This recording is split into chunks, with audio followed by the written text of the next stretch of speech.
할렐루야. 8월 두 번째 주일입니다. 우리 가정예배 함께 하시는 교회 여러분들을 환영합니다. 축복합니다.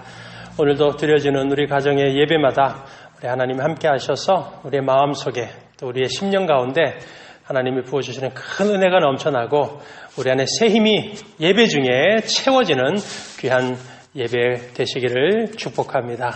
비록 우리 무지개 교회가 계속 흩어져서 이렇게 가정예배 드리고 있지만 오늘도 드려지는 우리 예배를 통해서 우리가 다 예배 공동체, 성령으로 하나 된 공동체 되어서 오직 하나님께 진정으로 영광 올려드리는 기쁨의 날 되시기를 이 시간 간절히 소망합니다. 자, 주보를 통해서 이미 여러분들이 이제 예배가, 현장 예배가 드려지는 일정들을 확인하셨을 겁니다. 간략하게 다시 한번 말씀을 드립니다. 8월 23일부터 우리 모든 예배를 정상적으로 드리게 됩니다. 주일 예배와 또 이어서 새벽 예배와 수요 예배까지 8월 23일부터 시작되게 됩니다. 아직도 이 여러 가지 코로나19 바이러스의 영향으로 제한적인 부분들이 많이 있습니다. 장소적인 것, 숫자와 또 위생에 관련해서 여러 가지 지금 준비해야 될 부분이 많습니다. 그래서 바로 다음 주부터 드리면 좋은데 준비하는 시간이 좀 필요하고요. 또 광고하고 또 우리가 또 예배 드려지는 좀 조정이 필요합니다. 그래서 조금 더 시간을 갖기 위해서 2주간의 준비 시간이 필요합니다. 우리 교회 여러분들이 기억하셔서 이제 2주 후부터 드려지는 예배 가운데 열심으로 예배에 참여해 주시기 바라겠습니다. 다만 지금 청소년부하고 어린이부가 참 어려운 부분이 있습니다. 그렇지만 이번에 다시 논의를 통해서 우리 청소년부와 어린이부까지도 주일 예배 23일부터 함께 드릴 수 있도록 결정되었습니다. 조금 더 가장 유익하고 또 그러면서도 가장 안전하게 드릴 수 있는 예배를 위해서 조금 더 실무적인 조율이 필요합니다. 그래서 결정되는 대로 우리 여러분들에게 우리 또 학부모님들에게 꼭 그 내용들은 알려드리도록 하겠습니다. 다만 우리 영유아부, 우리 가장 어린 우리 친구들 그 예배는 아무래도 우리 영유아부는 예배 드릴 때에 이 통제가 좀 어렵죠. 그래서 아무래도 영유아부 예배는 당분간은 드리지 않는 걸로 결정이 되었습니다. 우리 영유아부 학부모님들께서는 이 부분에 대해서는 조금 더 양해를 부탁드리겠습니다. 자, 그 외에도 사실은 말씀을 드리고 구체적으로 설명드려야 될 내용들이 참 많습니다. 하지만 더 세부적인 내용들은요, 우리 여러분들에게 이제 우리 예배부 또 교육부 우리 교육자들과 함께 가장 은혜롭게 시작할 수 있도록 잘 논의하여서 잘 준비해서 다음 주에 다시 한번 더 여러분들에게 광고 드리고요. 또 더 세부적인 내용들은 우리 순장님들을 통해서 순마다 또 여러 가지 교회 방법을 통해서 구체적인 내용들은 전달해 드리도록 하겠습니다. 자, 현장 예배가 드려집니다. 그리고 또 한 가지 현장 예배가 드려짐과 동시에 이번에 23일부터는 그 영상으로 실시간으로 예배 또한 실황으로 우리 교회 여러분들에게 전달이 될 계획입니다. 줌 동영상을 통해서 현장 예배 그대로 전달되게 됩니다. 혹 건강상의 어려움이 있거나 또 좀 감염의 이 어려운 문제 때문에 힘들어하시는 우리 교회 여러분들을 위해서 함께 진행되니까요. 우리 기억하셔서 열심으로 우리 주님 앞에 현장 예배로든 어떤 예배로든 우리가 하나님 앞에 영광 올려드리는 우리 무지개 공동체 되시기를 이 시간 간절히 소망합니다. 자, 이를 위해서 여러분 꼭 기도해 주셔야 합니다. 자, 이제 하나님의 말씀을 함께 보도록 하겠습니다. 자, 이제 오늘 본문의 말씀입니다. 사도행전 5장 17절에서 32절까지의 말씀입니다. 이 일의 증인이요라는 제목으로 하나님의 말씀을 증거하도록 하겠습니다. 자, 우리 사도행전 2장을 통하여서 약속의 성령 하나님이 임하셨습니다. 그 오순절 성령 강림의 사건 이후에 이 예루살렘 초대교회가 정말 큰 은혜의 공동체가 되었습니다. 주님의 교회가 사랑으로 하나 되었습니다. 서로가 서로를 섬겼고 또 가난하고 연약한 지체들 또 많은 사람들에게 그야말로 모든 것을 다하여서 마음을 다하여서 섬기고 진정으로 복음이 이 예루살렘 성 안에 아주 큰 열매를 맺는 바로 그 은혜로운 사실을 우리가 묵상했었습니다. 그러나 이 땅에 세워진 사람들의 모임으로서 교회 안에는 언제나 진정으로 거듭나지 못한 채 거짓된 신앙으로 들어왔다가 교회를 흔들고 성도들을 갈라지게 하는 일들이 반드시 일어나게 됩니다. 그 사건이 바로 아나니아와 삽비라라는 이 부부, 성령을 속인 죄였습니다. 진정으로 예수 그리스도가 그 삶의 주인이 되지 못하였고 또한 물질이 인생의 왕이 되어 있었던, 그래서 결국은 하나님을 속여서 같은 날 죽임을 당했던 그 사건을 통하여서 진정으로 하나님이 살아계시는구나, 성령 하나님이 불의함에 대하여서 이렇게 역사하시는구나 라는 사실을 우리가 새겼습니다. 두려움의 사건이죠. 그러나 어떤 결과가 있었습니까? 그 두려움이 하나님을 경외하는 신앙이 되었고 다시 예수 그리스도를 진정으로 믿어 삶이 변화되는 부흥이 초대교회 예루살렘 안에 다시 임하는 놀라운 일이 있었습니다. 자, 이제 오늘 본문의 말씀은 이렇게 부흥의 물결이 예루살렘 교회 안에 다시 몰려오는 바로 그 순간에 주님의 교회를 시기하였고 사도들을 시기했던 바로 그와 같은 악한 무리들로 인해서 고난이 찾아오고 박해의 먹구름이 몰려오기 시작하는 바로 그 사건이 증거되고 있습니다. 자, 우리가 먼저 오늘 말씀을 함께 돌아보겠습니다마는 우리가 늘 기억해야 합니다. 이게 어찌 보면 은혜의 원칙이기도 하고 신앙의 원칙이기도 합니다. 우리가 정말 은혜를 받게 되면 그 은혜 위에 은혜가 계속 더해지는 것이 축복인데 은혜 받고 나면 분명히 시련이 찾아옵니다. 그러나 놀라운 사실은 우리가 은혜 가운데 있을 때 찾아오는 시련은 다시 그 은혜로 이길 수가 있고 하나님의 더 큰 축복을 받아 누린다라는 사실입니다. 이 사도행전의 말씀을 묵상하다 보면 바로 이와 같은 은혜가 임하고 성령 충만의 사건이 일어나고 곧이어 다시 시련이 닥칩니다. 그러나 그 시련 또한 하나님의 은혜와 성령의 능력으로 이기고 더 큰 하나님의 그 역사가 예루살렘 교회 안에 또한 사도행전 신앙으로 살아가는 성도의 삶 속에 임한다라는 점입니다. 자, 그걸 여러분 기억하시고 오늘 본문의 말씀을 함께 우리 묵상하겠습니다. 자, 본문의 말씀입니다. 17절과 우리 18절 말씀 함께 읽습니다. 시작. 대제사장과 그와 함께 있는 사람, 즉 사두개인의 당파가 다 마음의 시기가 가득하여 일어나서 사도들을 잡아다가 옥에 가두었더니. 자, 초대교회 부흥하는 모습을 지켜볼 수 없었던 사람들이 있었습니다. 바로 대제사장을 비롯한 사람들, 사두개인들이었습니다. 자, 17절에 나오죠. 대제사장과 함께 있는 사람, 그들이 바로 사두개인입니다. 근데 그들이 다 정말 한 사람도 빠짐없이 다 마음속에 예루살렘 교회가 부흥하는 걸 보고 시기가 가득했습니다. 그래서 사도들을 붙잡아다 감옥에 가두었습니다. 지금 사도들만 갇혀 있는 상황입니다만은 우리가 잊지 말아야 합니다. 실제 상황은 박해가 먹구름처럼 몰려오고 있고 곧 모든 믿는 성도들과 이 예루살렘 교회 안에 이 박해가 밀려올 것이다 라는 것을 보여주고 있습니다. 일종의 전주곡과 같습니다. 그 상황이라는 점을 꼭 기억하셔야 합니다. 자, 그런가 하면 오늘 본문의 상황을 보면 이 사두개인들의 파워가 참 대단하다라는 것을 발견하게 되죠. 그리고 왜 이렇게 사두개인들이 이렇게 사도와 교회가 부흥하는 것을 시기하고 있을까? 우리 그 이유를 분명히 알아야 합니다. 자, 지난 4장에서 우리가 베드로와 요한이 그 안전뱅이 성전 미문에서 고치고 나서 공회 앞에 끌려갔을 때 그때 그 공회 안에 그 사두개인들이 대제사장을 비롯한 사람들이 뭐라고 말했냐 하면 사도들이 부활 전하는 것을 싫어했다라고 하는 그 내용이 나옵니다.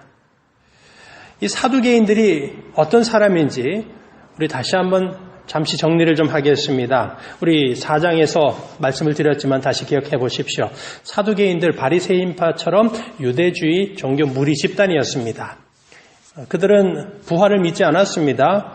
사후 세계를 믿지 않았죠. 그러니 영적인 존재, 천사도 안 믿었고 마귀도 믿지 않았습니다.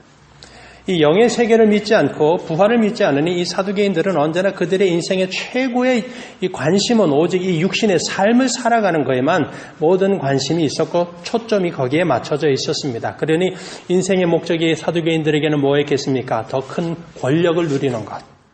그리고 누구보다 더 많은 부를 이루어가서 부를 축적하면서 부자로 살아가는 것, 부유하게 살아가는 것. 이게 이 사두개인들이 가지고 있는 특징이죠. 그들은 그래서 언제나 권력의 중심에 있었습니다. 자기들의 이름이 사람들로부터 이 존경받는 자리에 있기를 원했습니다. 그리고 언제나 돈에, 이 부유함에 매여 살았던 사람들이죠. 그래서 이 복음서라든가 오늘 이 사도행전 전체 속에서 나오는 이 사두개인이라는 이름이 나오면 여러분 기억하셔야 됩니다. 그들은 바로 기득권 세력이라는 겁니다. 그래서 대제사장, 제사장, 그리고 특별히 많이 나오는 성전 관리하는 사람이라고 나오죠. 바로 이 부유함에 대하여서 권력의 어떤 중심에 있는 사람들을 가리키고 있고 그들이 이 산헤드린 공회 여기에 대부분을 차지하고 있었습니다. 바리새인들은 이 공회원 중에서 몇 명 되지 않았죠. 자, 그러니 사두개인들의 입장에서 예수 그리스도의 부활을 전하고 있으니 그들에게는 위협이 되었습니다. 그리고 주님의 교회가 부흥하고 있다라는 것은 달리 말하면 이런 뜻입니다. 첫 번째, 사두개인들에게 돌아와야 될 이익과 사람들의 존경을 사도들이 빼앗아갑니다. 교회에게 빼앗기고 있으니 그들에게는 위기의식이 들었던 겁니다.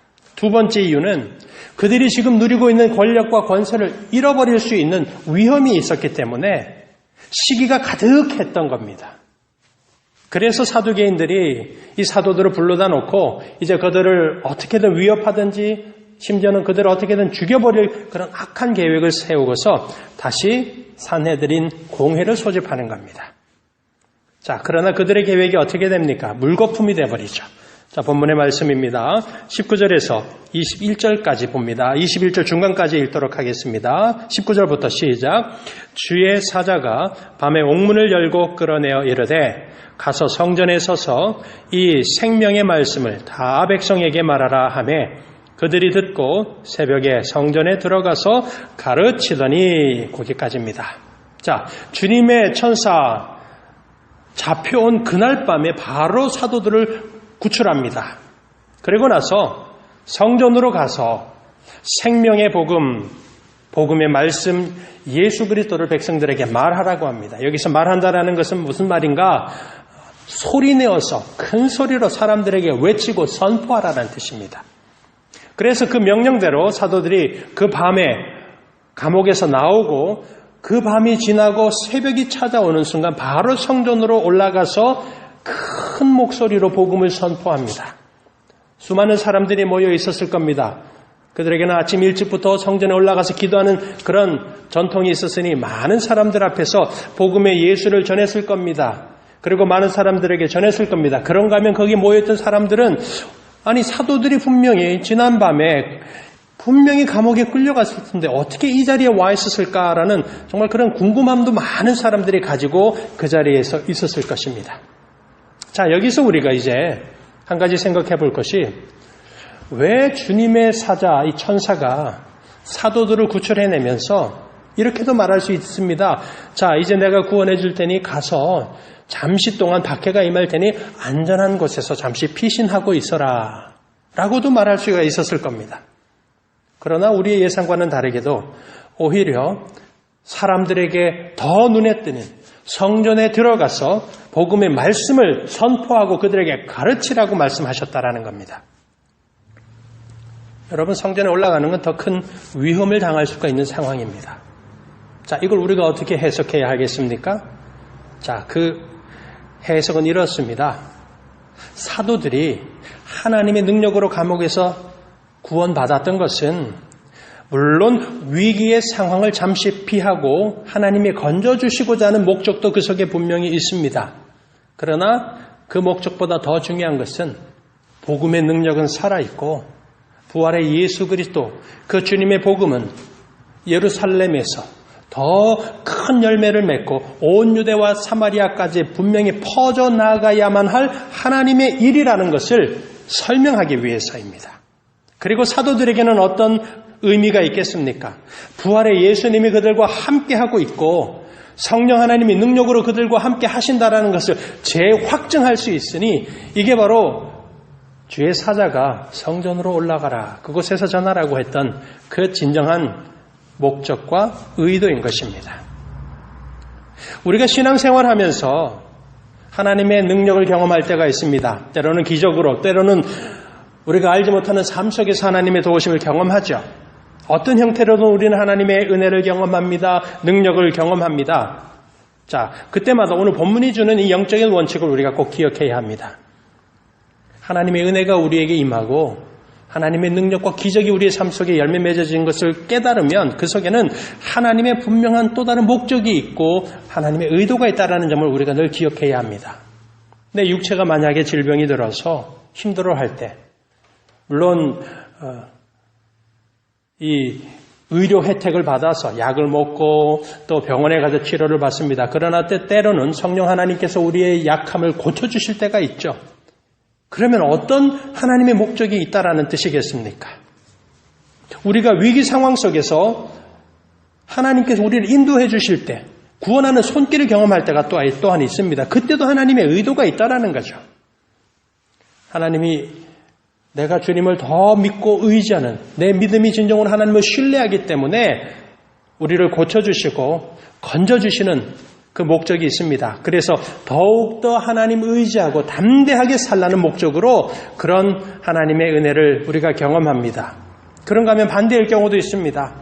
내 믿음이 참 연약해서 도마처럼 우리 주님을 자꾸만 의심해서 하나님께서 내 믿음 굳건하게 잡아주시려고 더 흔들림 없는 믿음으로 주만 바라보면서 살아가라고 그런 목적을 가지고서 우리를 고쳐주시고 건져주시는 그 선한 목적이 있다는 것을 우리가 늘 기억해야 합니다. 그러고 나면 여러분 우리는 어떤 상황 속에 처하든 고백되어지는 감사가 있습니다.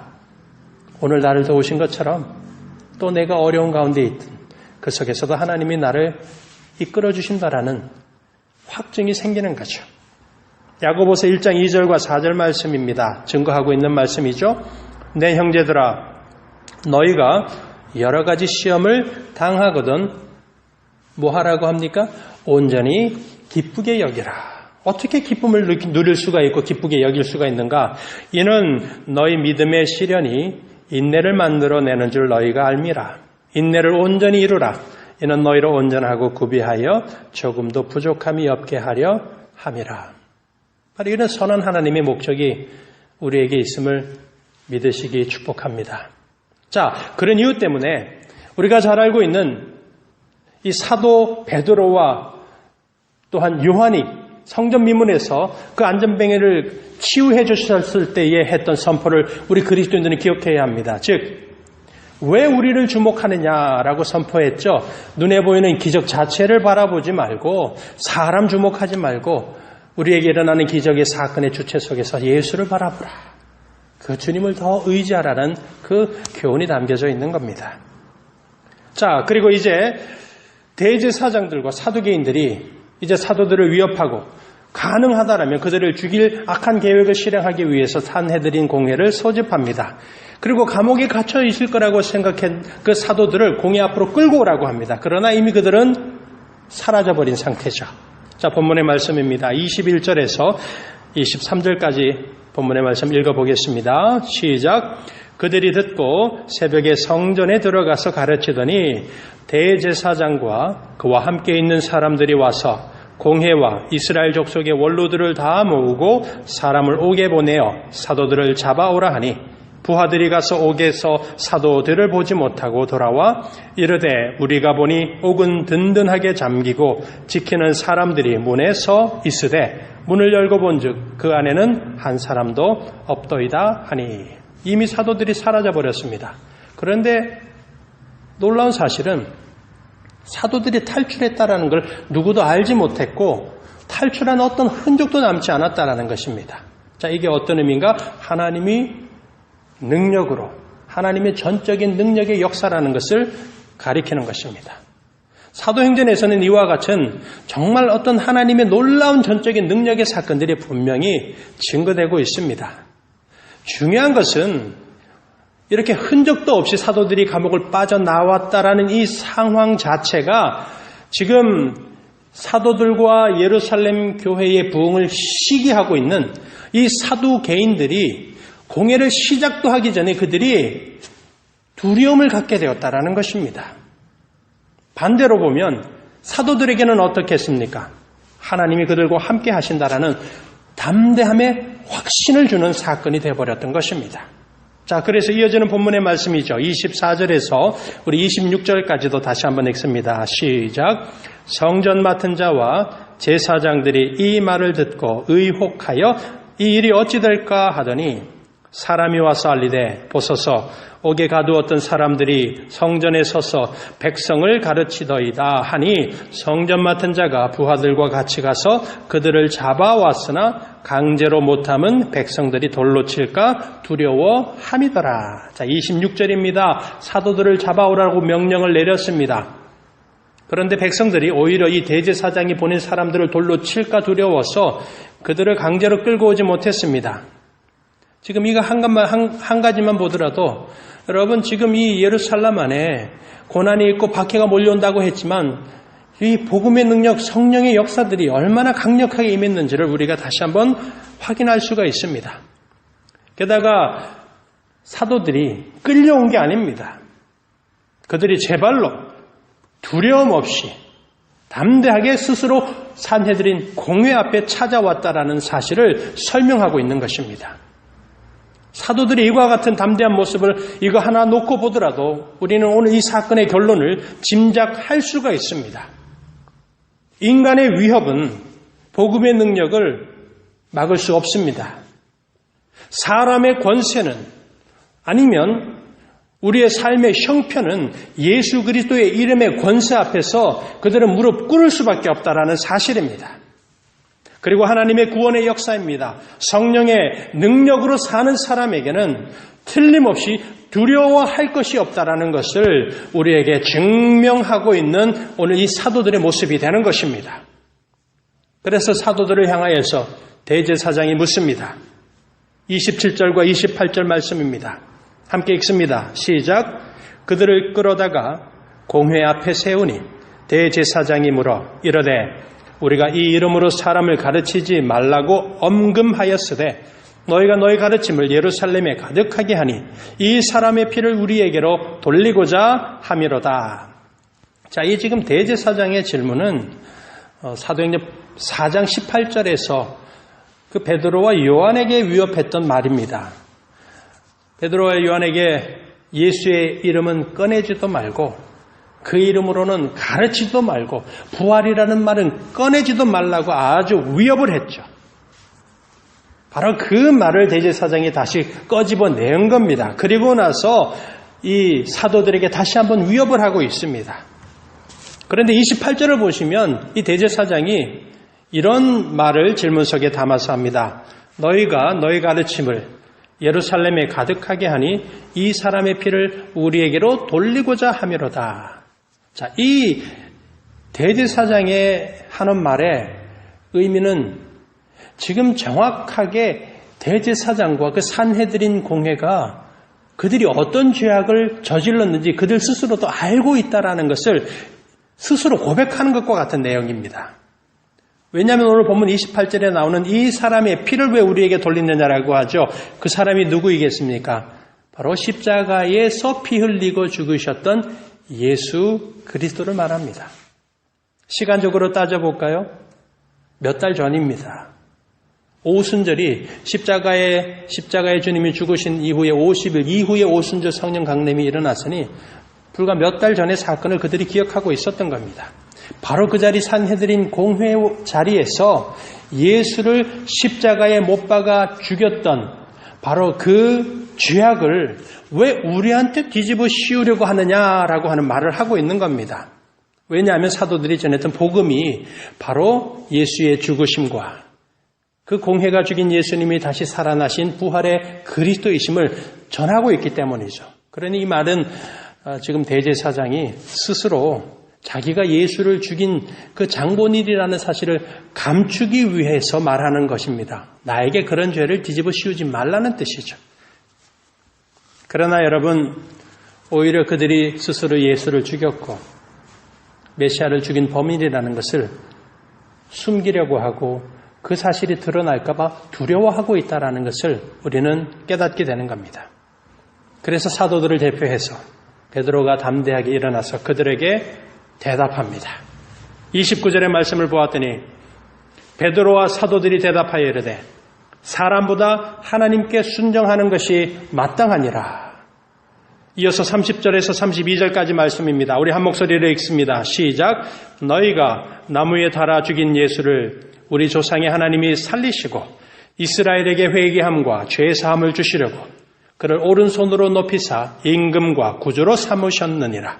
우리는 이 일의 증인이요 하나님이 자기에게 순종하는 사람들에게 주신 성령도 그러하니라 하더라.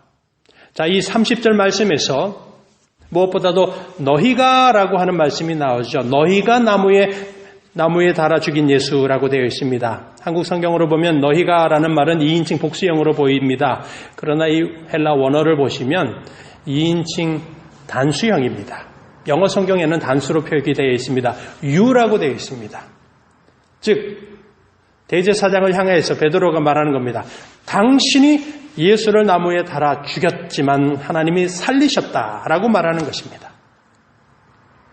물론 대제사장 한 사람을 가리키면서 하는 표현으로 당신이라는 그 기록을 하고 있습니다마는 우리가 기억해야 할 것은 베드로는 그 산헤드린 공회를 이루는 70명의 그 공회원 한 사람 한 사람 모두에게 당신들이 즉 당신 한 사람 한 사람이 예수를 못 박았다라고 선언하고 있는 것입니다. 그리고 70명의 그 공회원 자체를 하나로 본 것이죠. 그래서 당신들이라는 단수형으로 그들의 죄악을 오히려 더 선포하고 있는 내용입니다. 그래서 베드로는 주저함이 없이 그 공회가 죽인 예수 그리스도는 다시 살아나셨다. 그리고 그 예수가 바로 회개와 죄사함의 하나님의 그리스도이시고 온 세상의 왕이시라는 것을 선언하고 있는 것입니다. 바로 그 일을 위하여서 부름받은 이 일의 증인이 바로 우리가 이 자리에 서 있는 것이고 더 나아가서 자기에게 순종하는 사람에게 주신 성령도 그러하다라고 말씀하죠. 성령으로 진정으로 거듭나 예수 그리스도를 왕으로 그분이 복음의 주님이라고 믿는 모든 사람들이 바로 예수의 증인임을 선포하고 있는 것입니다. 우리가 공회 앞에 섰던 이 사도들에게 이제 공회가 어떤 결정이 내려질 것인지는 오늘이 아니라 다음 주에 함께 살펴볼 것입니다. 자, 오늘 이 본문의 내용을 기억하십시오. 지금 공회 앞에서 베드로를 통하여 선포되어 있는 말씀, 그리고 그 사도들이 공회 앞에 서 있었던 그 담대한 모습을 여러분 한번 마음으로 기억해 보시기 바랍니다. 이게 어떤 우리에게 주는 메시지를 전하고 있습니까? 오직 성령이 너에게 마시면 너희가 권능을 받아 예루살렘과 온 유대와 사마리아와 땅끝까지 이르러 내 증인이 되리라. 그 주님의 마지막 명령대로 이 사도들이 지금 그 길을 가고 있음을 증명하고 있는 것입니다. 예수의 증인이고 복음의 길을 살아가는 모든 성도들에게 오늘도 예수님은 함께 하시고 성령의 담대하신 그 능력을 분명히 주실 것이다라는 것을 우리에게 확증하고 있는 사건입니다. 사랑하는 무지개 교회 여러분, 오늘 이 말씀, 오늘 이 사도들의 모습과 공회 앞에 서 있는 그 담대한 믿음의 성도들의 삶을 보면서 우리의 삶이 이제는 다시 증인의 길입니다. 예수가 함께 살아가는 성도의 길, 성령의 담대한 길로 나아가시는 우리 모두가 되시기를 축복합니다. 우리가 2020년을 시작하면서 주님의 몸된 이 무지개 교회가 사도행전 신앙으로 살리라, 오직 예수 그리스도만 높임 받으소서라는 우리 비전의 선포를 신앙의 고백을 하면서 올 한 해를 시작했습니다. 하나님의 약속을 받은 성도로 삽시다. 우리 모두가 날마다 성령 충만함을 입어 주님의 교회가 교회로서의 바른 모습을 이루어 나가십시다라는 그런 간절함으로 우리 2020년을 맞이했습니다. 그리고 오늘까지 살아왔습니다. 그러나 호주만이 아니라 지금 전 세계를 위협하는 두려움으로 몰아넣고 있는 코로나19 바이러스가 막을 수 없는 쓰나미처럼 몰려왔습니다. 그로 인해서 이 감염병에 대한 두려움, 삶의 걱정, 정말 모든 것을 다 뒤덮어 버렸습니다. 바로 며칠 전에는 큰 사고였습니다마는 이 베이루트에서 폭발 사고, 그 영상을 여러분 보셨습니까? 그 폭발 사고가 정말 엄청나게 퍼져가는 것을 보면서 참 두려운 마음이 또 있었습니다. 여전히 코로나19만이 아니라 온 세상 곳곳에서는 이렇게 우리를 두렵게 하는 일들이 얼마나 몰려오는지 모릅니다. 그리고 이 코로나19 바이러스가 좀 나아지는가 했더니 다시 심각한 상황으로 지금 가고 있습니다. 그래서 걱정들이 우리 각자의 마음속에 다 찾아왔습니다. 이런 현실 속에서 진정으로 우리가 기억해야 할 심각한 문제가 있습니다. 교회를 다니는 신자들 중에서 많은 사람들이 능력의 이름 대신 예수 그리스도와의 그 믿음의 줄을 끊어버리고 살아가는 사람이 많습니다. 하나님의 은혜, 그 이름을 높여드리는, 당연히 주님 앞에 믿는 자가 드려져야 될 예배의 줄을 가정에서, 삶 가운데서 완전히 끊어버리고 살아가는 사람이 너무 많다라는 것입니다.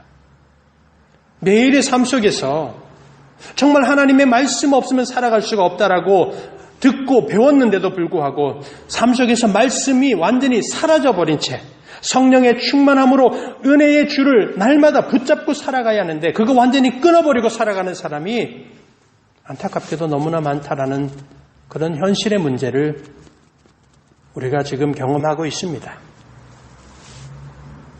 불신자들은 말할 거 없습니다. 교회를 다닌다고 말하고 자기 입으로 그리스도인이라고 말하고 있으면서도 거짓말을 하고 불의한 방법으로 호주 정부에서 힘들어하는 사람들에게 주는 그 지원금을 어떻게든 더 받아내려고 하는 그런 불의한 일들이 얼마나 심각하게 수많은 사람들에게, 교회를 다니는 사람들에게도 일어나고 있는지 정말 계산할 수가 없습니다. 몇 명이나 될지. 진정한 그리스도인이라면 어두운 곳을 밝히는 빛으로 살아야 되는데 죄악으로 썩어가는 곳에서 정말 소금이 되어야 하는데 안타깝지만 어둠에 그냥 묻혀버린 채 살아가고 소금의 짠맛을 잃어버리고 부패하고 썩어버린 세상을 그냥 따라가 버리는 일들이 너무나 많다라는 것입니다. 이게 심각한 문제입니다. 성도들이 함께 예배드리지는 못하는 이 절박한 상황 속에서 예배의 삶을 살고자 말씀과 은혜의 줄을 통해서 예수를 더 간절히 붙잡아야 할 상황이지만 그 간절함은 사라져버리고 주님을 찾는 간절함보다 육신이 주는 즐거움, 세상이 주는 편안함과 안락함을 더 간절하게 찾고 누리고 있습니다. 지금 그런 일들이 주님의 교회와 신자들에게 지난 3월부터 오늘까지 계속되고 있습니다. 이게 심각한 문제입니다. 이 모든 상황이 오늘 마치 사도행전 5장의 상황과 같지 않습니까? 사도들과 초대교회 성도들을 향하여서 대제사장과 산헤드린 공회들은 그들을 시기합니다. 그들을 위협하고 있습니다. 어떻게든 그들을 죽이려고 합니다.